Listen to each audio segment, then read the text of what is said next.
मी स्पष्टपणे तुम्हाला सगळ्यांना सांगतो, मागच्या 2 महिन्यापूर्वीपासून तुम्ही एवढा मला त्रास दिलाय, एवढा त्रास दिलाय, म्हणजे माझ्या इलेक्शनला जेवढा त्रास झाला त्याच्या डबल मला आता तुम्ही त्रास द्यायला लागला.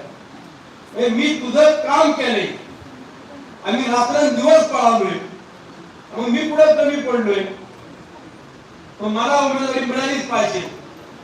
त्याच्या पलीकडे जाऊन मी एवढे खर्च केलाय, आम्ही एवढा खर्च करतोय, मी एवढे कार्यक्रम केले, तुम्हाला काय एवढं नाही खर्च तुम्हाला पक्षाने काय सांगितलं ना आमदारांनी सांगितलं. तुम्हाला पैसे तुम्हाला खर्च करायची तुमची तयारी तुम्ही करा, तुम्हाला कोणी अडवलं, पण तुम्हाला आमदार जायचं नाही.